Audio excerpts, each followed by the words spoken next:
Welcome to this week's episode of the Deliberate Leader podcast, and I am so pleased to be joined this week by great colleague Dr Desley Lodwick. Desley, welcome. It's great to be talking to you, Rita. You too. We've known each other now for a little while. We kind of mix in the same networking circles, and I've loved learning about more about what you do, and I think it was that trip to Queenstown. That must be on a year ago now, where I got to really learn more about you. So it's a real privilege and an honour to have you today. Thank you. My pleasure. So for those of you that don't know Desley, for over 20 years, Desley's worked with executives and leaders and managers as they dig into their challenges, uncover their strengths and see what might be holding them back. But you've got a really interesting background, Desley, which I'd love for you to give a little bit more light and shade. So you've been a computer programmer, educational leader, business developer during the .com era, what an era, managing director and founder of a global IT company, and now co-founder of Aberrant Learning. It's a real pleasure to have you, and I can't wait to get into our conversation today. I'm also looking forward to hearing a bit more about you, Rita. So let's get away. Yeah. Excellent. I know that we'll have no shortage of things to talk about.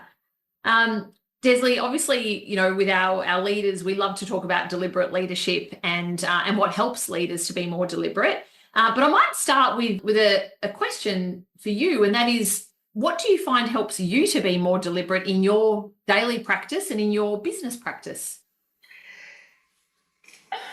I think it's self-awareness. Yeah. I think if you're going to sum it up, and summing it up is flawed like any reduction of any complex issue, but I think it's self-awareness, and it's constantly a work in progress. So that's how I'd sum it up. And I look back at who I was when I was younger, and I think the key to it is also to look back at yourself with compassion as well. And in fact, I keep this on my desk.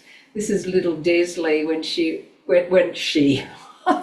I was a tiny little tacker, and you can have compassion for your learning, your maturity, and I'm looking forward to who I might be in 5 years' time. Yeah, I love that. So for those that are not jumping onto YouTube and listening on Spotify, Desley's just showed a picture of you as a little girl. How old were you, Desley, in the picture? Well, I don't remember, so I must have been under 3. Yeah.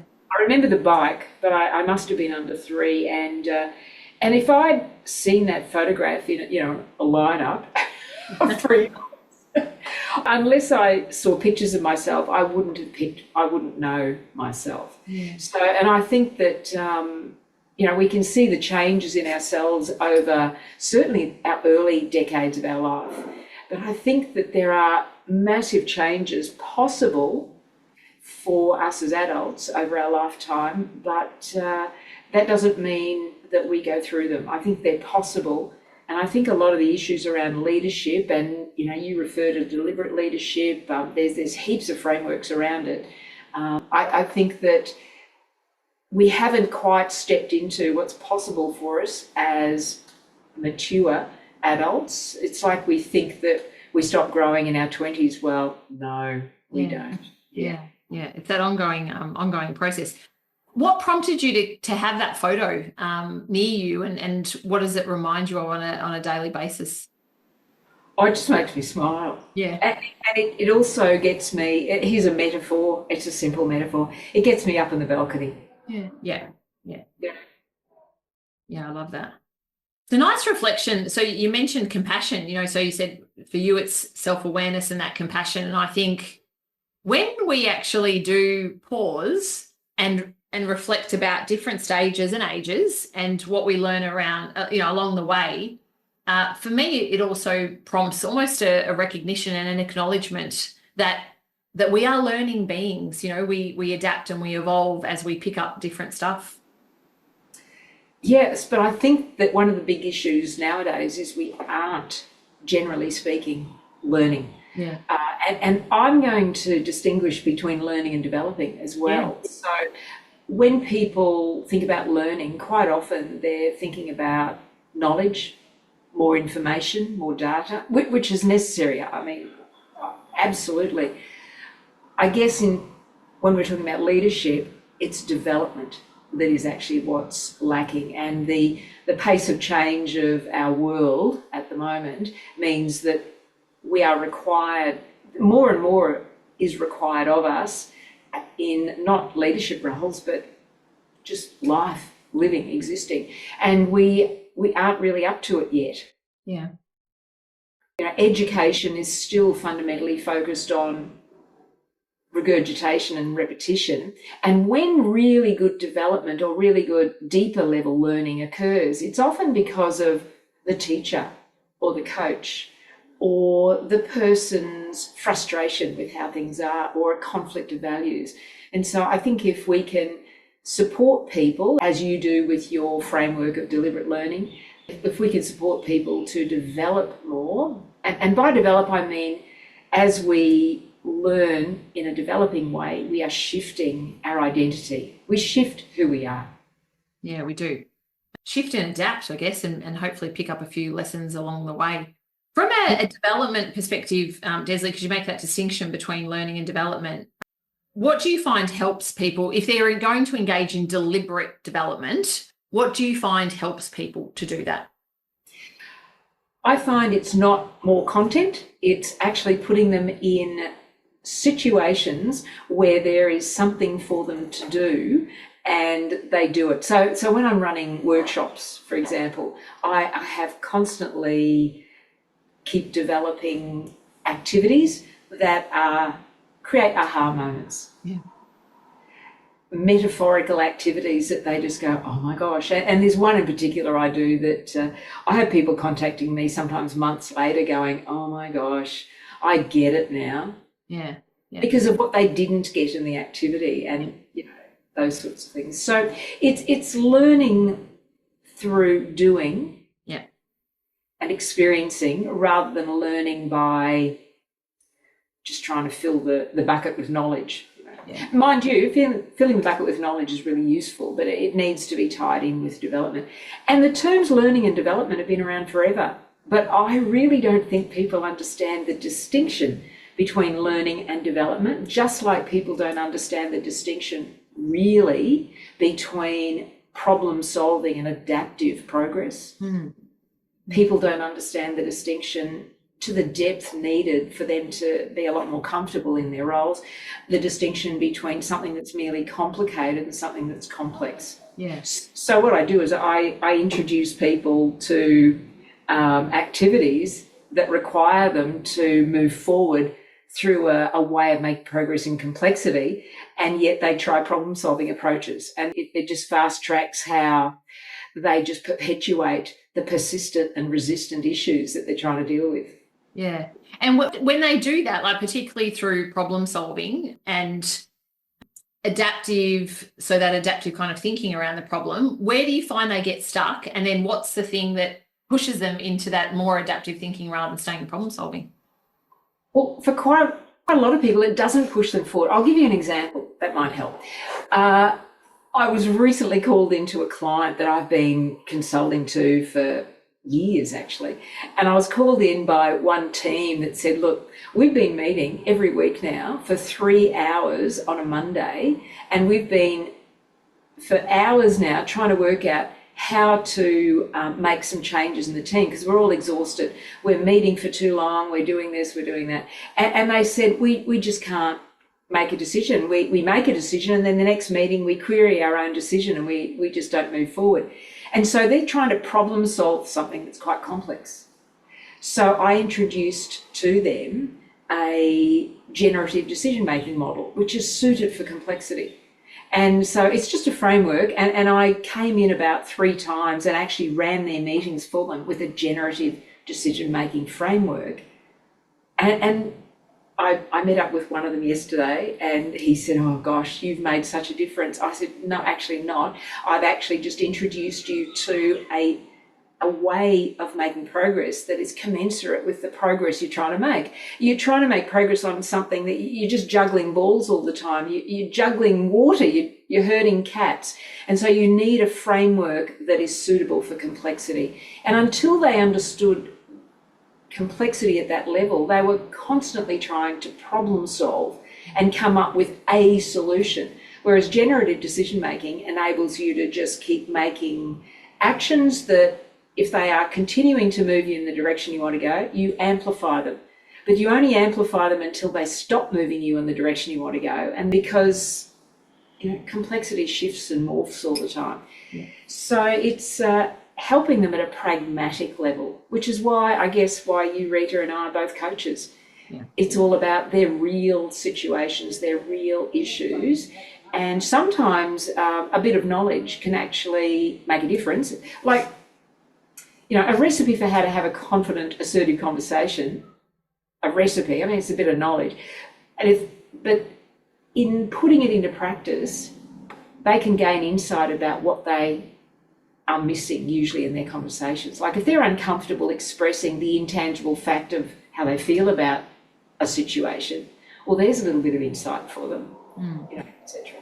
Anyway, I'm ranting and raving here, but I love it. Often we talk about same problem, throw the same solution. You're not going to be able to resolve the problem, but being able to do something different. And what I love about that example you gave is you're meeting them where they're at, but it's actually a solution that's going to help them meet themselves where they're at, if that makes sense. And again, there's that adaptive nature to it. It no doubt will continue to change and evolve as they do. I have another example from another client making, actually, since I've been talking about decision making. I had another client and I was working with 120 of them over a 3-year period.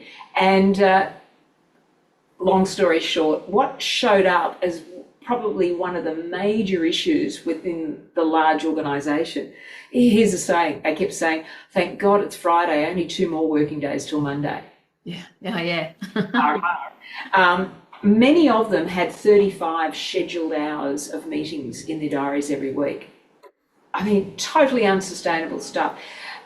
However, they were really quite connected to the organisation. They were aligned to the values of it, and people kept saying things, I don't know how long I'm going to be able to last here. I really like working here, but I don't know how long I'm going to last because my energy is just depleted. So they looked at how they individually had been trying to make progress on that. One guy with a newborn baby deleted his inbox. That was his way of dealing with it. Some of them took time management courses, a whole heap of stuff. But anyway, because we then started looking at it through a complexity lens, and all of them who were really interested in making progress with this got together, there was probably ended up about a group of 30 of them. And do you know what move things for them, made a difference? They changed the decision-making model within the organisation. They realised, because they'd never looked at it before, that they had a consensus decision-making model. So these 35 or 30 hours of meetings every week were all consensus-driven. Yeah.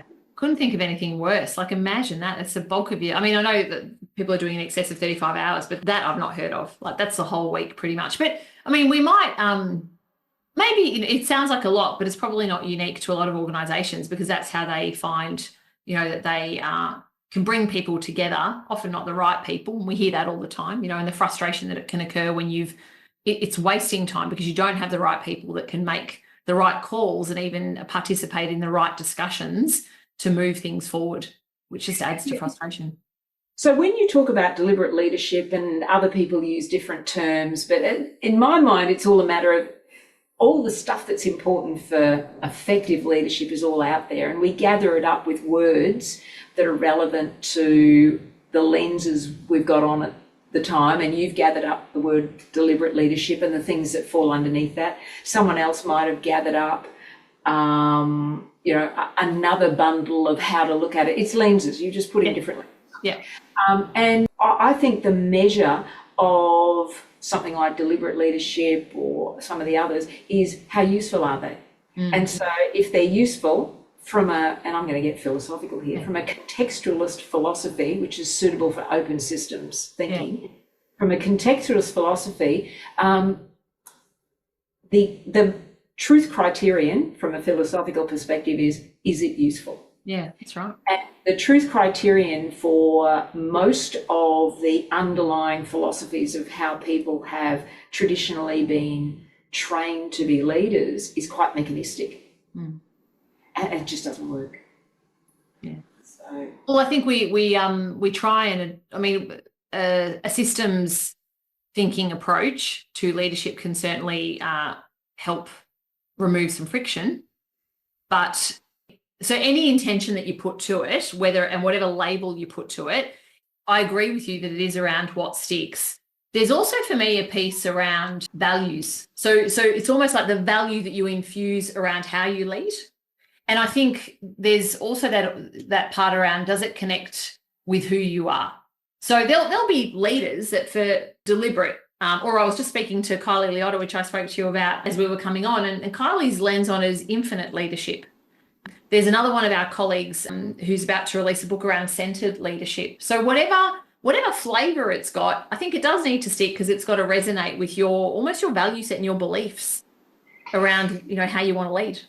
yeah, and I would also comment that another lens to pick up that gathers up all of these things around infinite, deliberate, all that sort of stuff, is the lens of adult maturity.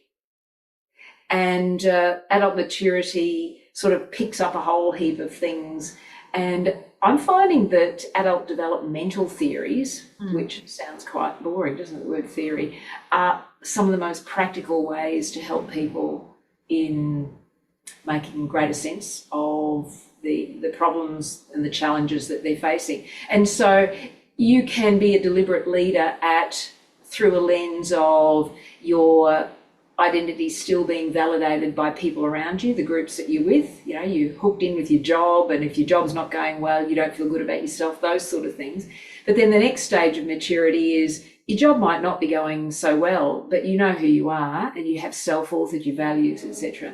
So I think there's layers and layers of lenses. And certainly when I'm working with people, I help them see the issues, the challenges that they're working with from multiple lenses. Yeah.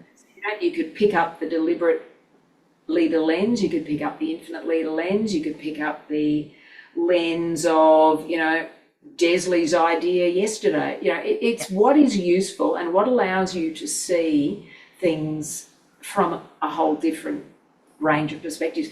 There's this photograph that I put up quite often, or show people when I'm coaching them. It's a photograph of a giraffe from front on, and if you look at the photograph, and that was the only way you looked at a giraffe, and someone said, well, this is a giraffe, you would think giraffes have no necks. Yeah. So, it's helping people just use those mental models to walk around the giraffe, walk around the pond, throw a few stones and see from the ripples, see where the underlying logs are that might, impede your actions if you didn't know they were there, etc. So I think one of the useful other lenses is just use lots of metaphors.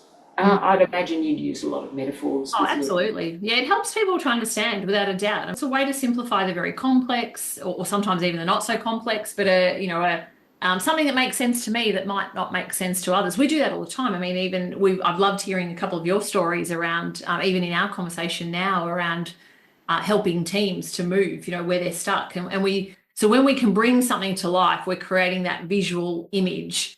It helps people to connect with it, and then they can interpret it. I've got with our kids, and particularly our youngest, because he's not an avid reader, but I say to him, when you read, you're actually creating, because he loves movies. So I say, well, when you read, you're actually creating the movie in your head. Like, you get to be the screenwriter and the producer and you get to do the whole thing, the director. And because we do then create a visual in our mind that helps that concept stick. And the other thing that I think is helping a lot of people at the moment is diffusing the sting of getting things wrong. Encouraging people to undertake, what I'd call safe to fail experiments, to observe the adaptive complex challenges around them and to make gradual progress. And also realizing that if they become defensive in a leadership role, and the amygdala, part of the brain steps in, that actually don't be too damning at yourself. Don't self-flagellate. That's somebody, you, coping. And it's really important that you cope. But it's not great for leadership. But first things first, cope. Yeah. Then become self-aware that you are doing that. Try and look at what is it that had you need to cope, and how can you bring other perspectives in? Who do you trust? Who can you help get up here's the metaphor again, get up the ladder to the next balcony, and then the next balcony above that. Yeah. So this is, I think, what the benefits of having a really effective coach. Yeah. Yeah. And the other thing is a coach who's lived a bit of life and has some insight and wisdom, which is why I focus a lot on, I call it amplify midlife. Yeah. Yeah. Yeah.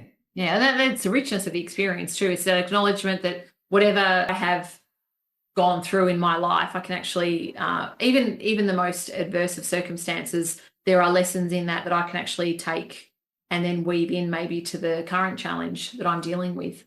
Yeah, and the self-awareness piece is not inadvertently assuming that everybody else is just like us, and just because you've had an experience and it's left you in a certain way doesn't mean that it will have somebody else feel or be a certain way as a consequence of it. It introduces the humble. I think the greater the wisdom somebody has, the less decisive they are in many ways. The more open you are to the world as it is, rather than how you would like it to be. It's all the shades within the black to the white and everything in between. Yeah. Actually, that's a really good way of looking at it, because most people, according to the research, exist in the world is fundamentally black and white. You only have to look at elections. Mm-hmm. The world is black and white. And the shades of grey in between it are when the values conflict, because you're in this group that has black and white and you're in another group that has black and white. And these groups are friendship groups, the profession that you might be part of, your nationality, the sporting groups. They're not necessarily even set groups. They're groups of people who watch a particular channel on TV, for example. And when the values clash between a couple of groups you sort of have unconsciously subscribed to, that's where some of the grey starts to seep in. Otherwise, you just have the turmoil of indecision and flopping between the black and the white, etc. And that's where the self-authored sit, where you bring your identity and you have self-esteem. Whereas for most people, unfortunately, esteem is an external concept. Yeah. And that's where the fear of other people's opinion kicks in and gets in the way of effective leadership. It's where leaders are caught up in needing to be liked, caught up in who am I if, in order for me to feel okay about myself, I need to be better than other people? Who am I? In order for me to feel okay about myself, I need to be liked. In order for me to feel okay about myself, I need to be the first to criticise. Those sorts of things. The distinction I often make with that is around confidence and conviction, and that we seek others' validation to help us feel confident.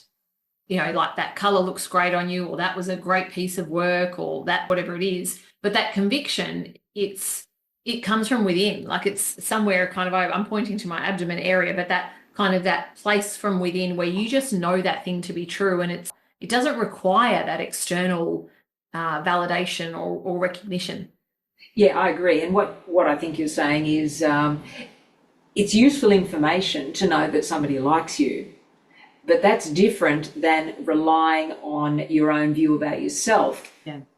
Other people liking you. That's right. I think that's it. It's in the way of being respected. And so, effective leaders, basically need to be respected. Yeah. And the way to be respected is to be interested in the development of other people, able to stick to your values and not refrain from saying something because it might put other people's liking of you at risk, etc. Yeah. So, that's where when we get leaders that are shaky because they for whatever reason, they might not be confident enough or have the courage to, it's probably more courage than confidence, but to be steadfast and really be able to communicate what those values are. They just flop in the wind a little bit too much, I find sometimes. Yeah, because people are coping. Because if you think of adult development as, you know, rings in a tree, you know, on our days when we are our biggest self, we can withstand a whole heap of otherwise stressful events. But if there are enough of them, or there's one serious enough, it's like an axe goes through the side of the tree, and our immature, fundamental, smaller self takes over. And that's where we become quite defensive, you know, like the cornered dog. Yeah. I don't know where that came from, the cornered dog. Yeah. Well, I know what you mean. I know what you mean. Like they're stuck in that corner, and of course they're going to jump out or want to defend, attack. Yeah, and from a neuroscience perspective, it's our amygdala takes over, fight, flight, and freeze. We either fight, we flight, or we wrap ourselves up in, you know, bear dung, hoping the bear will go away. And the other thing is that will happen to all of us, no matter how much we have developed our bigger selves. We're not immune to being reduced to our smaller selves in certain times. When we're sick, we've had no sleep, we've had an argument with somebody who we love, you know, those sorts of things, or other things that might be happening at work. And then it's compassion for ourselves, which, if our identity relies on other people's views of us, is hard. It's hard to have compassion for ourselves. Yeah, that's exactly right. And which brings me back to the image, that beautiful image that you showed us of you as a kid, and which helps you to, you know, kind of feel that groundedness in compassion. Desley, across in your journey, in the work that you do, particularly as a coach, and I know that you run a number of programs and have over the years with different organisations, what do you think are the standout qualities or characteristics of those that you would categorise as deliberate leaders, or having a deliberate and intentional view around their leadership? As I started, those who are self-aware and interested in self-reflection.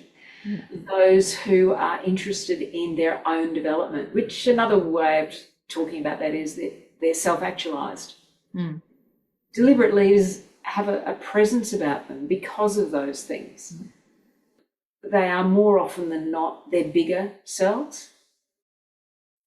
Yeah. The world is not black and white. The world isn't even a little bit of grey in between. The world is black and white, not black or white. And the world is, you know, I could just as easily see this perspective as the other perspective. And I think really wise leaders are able to see different perspectives and understand them at a level that allows them to support development of other people if their view is not really helping a situation. Where somebody's not learning anything because they just can't get over the fact that, you know, they think somebody, oh gosh, I'm just making up an example here. What's an example?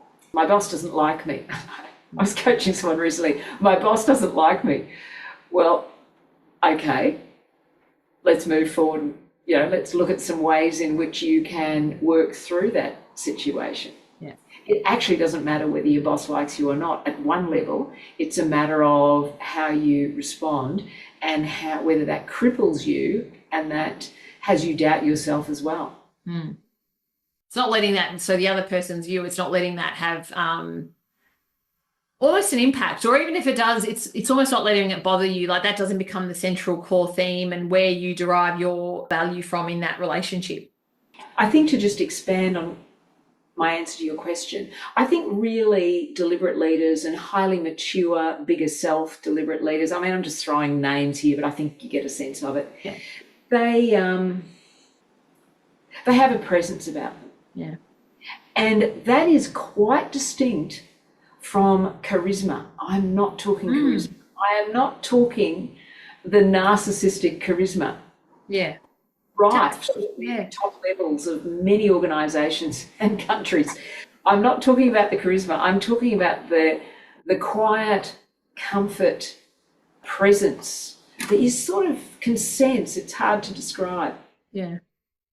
Do you reckon that's something that can be learned or exists within that person? No, it's developed. Yeah, okay. You can imitate it, and I think a lot of charismatic people, mind you, I don't have an issue with charisma. I'm just saying that often people will confuse it with charisma, which is where you get cultish types of followings and things like that.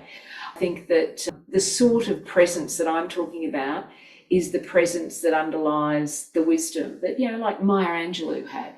Yeah. That, there's people that most people around the world would say, yeah, she certainly has a presence. I love that you make the distinction there that it can be quiet and it can be that place of comfort. I know a lot of leaders think that their style has to epitomise the bold, charismatic, usually very extroverted leader. And it's a good reminder that, in fact, that quietness, and it's, Susan Cain's work, her book Quiet, is a good reminder that you can be an extraordinary leader if you're doing it from your from where your style actually is, rather than having to be someone you're not. Yeah, and I think a lot of people get caught up in how leaders should be and what they should say and all that sort of stuff. I actually think if you're going to be an effective leader, get caught up in curiosity, get caught up in wonder, get caught up in finding out a lot more about other people. Yeah. Yeah. And with all that in mind, be able to step into authority and make a decision when you need to. But sweep your path behind you and go, okay, I made this decision. Now let's have a look at what we have learned from this decision. It didn't turn out how I had hoped it would. It didn't move us or the team in the direction we wanted to go. And it's about the leader not feeling embarrassed or anything. It's about the leader saying, okay, right, now what's there for us to learn here? Come on, let's work on this together. I took responsibility for this decision because of time. I didn't consult with you. This is the decision I made. Okay, let's learn. Yeah. Now, a leader with presence can have that sort of conversation. A leader who is full of bluff and bluster and charisma is likely to, I guess, blame other people. Avoid probably the conversation too. Blame others for the decisions. Yeah. Yeah. Distract. We see it all the time, and that's very well. It could be a deliberate approach, but just not a very not one that's conducive to better leadership, I think. But it's useful. It's really useful. Yeah. Then, if somebody is curious, so that was an interesting question, Desley. Or that's an interesting observation. How did you come to that? For example, if I'm working with someone and they say, "Oh, we're not allowed to do this here," or it's not the done thing to do this here, I might think, okay, where is their source of identity? Where are they looking for authority? Are they looking for authority outside of themselves or within themselves? All the way to doing what's called a growth edge exploration, which is basically a 1.5 hour interview with someone with the sole purpose of trying to get a sense of where they are, their stage of adult development on the continuum of, for example, Kegan's adult developmental theory. Yeah. Now, the thing is, it sounds mechanistic, let's categorise you as sovereign minds, socialised minds, self-authoring. The thing about adult developmental theory is it's a framework to hang a conversation off. Yeah. But you've got to understand you got to then let it just pass right through you. It's just a way of hanging a conversation to gain some insight. Yeah. And so if people aren't ready for understanding something at that sort of vagueness, then it's not the right thing to discuss it with them. Yeah, it gives me the sense that I've written the word locate. So I reckon that using something like that, and there's I know that there's other frameworks, but even using the concept of helping someone to locate where they are, I imagine, and I know in conversations that I've had with people, that's hugely powerful in helping to increase that level of self-awareness. Most people overestimate the stage of adult development that they're at. There are a couple of really good 360-degree tools that help people indirectly locate where they're at. But, as I said, I don't necessarily bring that up, but I use it as a guidance for my questioning and my support. Like the human synergistics, circumplex stuff, or the leadership circle stuff. There is an element of those sorts of bodies of knowledge in those. Yeah. But there are gifts in being defensive. Yeah. Tell us a little bit more about that. Well, the gifts in being defensive is that people can cope and they can make progress. Yeah. Is that also, would you include, because I often talk about, you've got an active choice around feedback that you receive. Not all feedback is going to be useful to you. And that doesn't, I mean, we don't necessarily, I wouldn't advocate that someone be defensive around the feedback, but, you know, we can almost let it wash over. And yeah, is that connecting, or is that something that connects? Feedback is received differently once again, they're metaphorical because they don't really exist. You know, feedback is different at metaphorical stages of adult development.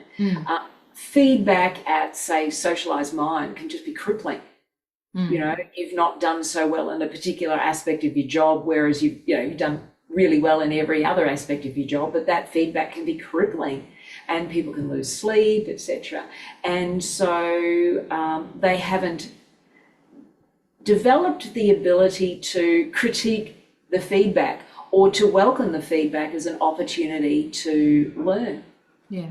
And so then you move into the self-authored mind, where feedback, you're not really interested in feedback from people whose opinions you don't value and trust, other than curiosity about what the feedback might be from people's opinions you value and trust. You know, at the end of a workshop, for example, you know, they're referred to as the tick and flick happy sheets. Yeah. You know, I mean, I'm not really interested in that. Yeah. I'm interested in what's the, have I impacted how they think about themselves? Have they made progress on a particular issue that has been persistent and resistant for them and, you know, been quite a thorny issue for them? And I anticipate that quite often that can be an uncomfortable thing. Yeah. Then you move into a stage of the self-transforming, which is where the most effective leaders have reached. And at that point, constantly seeking feedback, like get joy from feedback, but will not take it on board and adhere to it, but will take it in as really useful information that I might use in future thoughts and actions, you know. So the relationship to feedback is quite something that develops over time as adults mature. And so just like kids, you can just see them growing like weeds, and you can see how they begin to talk and they aren't afraid of a shadow anymore and get to understand volume and distance and things like that. Adults, we don't morph and shape. You know, we're not as obvious, but if you can sort of listen to meaning making rather than the words and the stories people are saying, but you listen to the meaning making, you can really quite make a lot of progress in supporting them and their development from a coach's perspective. Yeah. And that's the, it's because you talked about feedback sheets and love them or hate them, but they're a bit of a pulse check. It actually made me think about, as you were saying, that engagement surveys in organisations, because a lot of leaders, I mean, I've got 360 reports that I deliver for clients, and leaders are sometimes completely gutted, you know, by the feedback that they receive. And in organisations, if we take that at a high level around engagement surveys, it can have a real impact. What I love about you said is, what I heard you say is, it's more about your own reflection on, have I impacted how they think about themselves? And we're talking about in the coaching capacity there.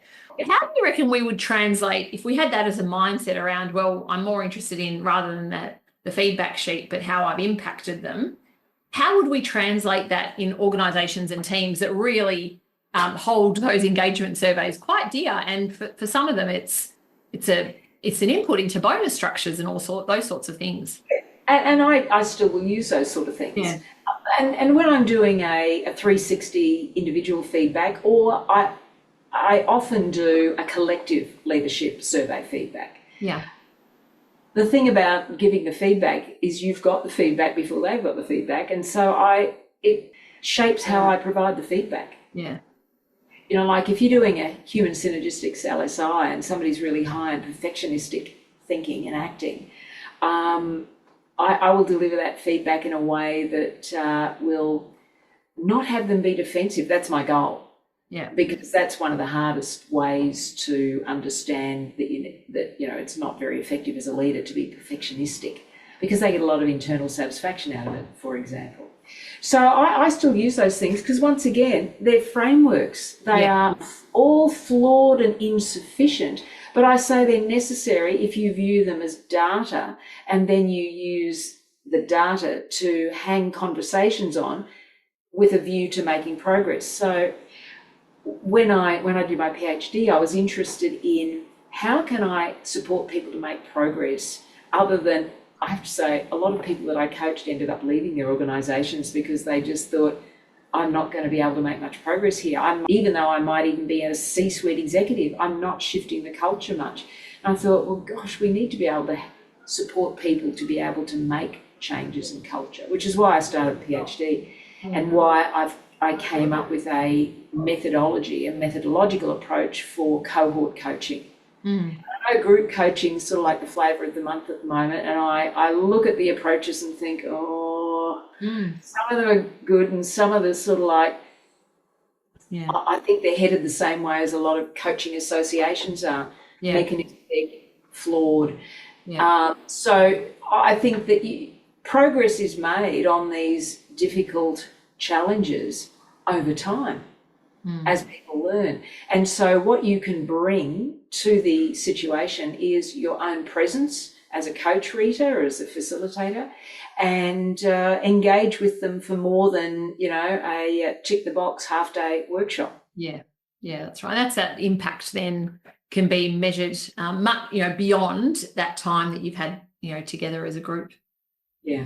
Desley, that's been amazing. I've as has been the theme today, with another conversation, I've got literally pages of notes. So thank you for sharing that wisdom, because that really absolutely comes through. I loved hearing your examples, and I loved hearing your infusions of, some theories and frameworks that you say, and as you say, nothing's perfect, but it does give us something to basically, or better structure, I think, our feedback, our questions, our thinking, and maybe sparking some ideas in others. So thank you very much, Desley, for your time today.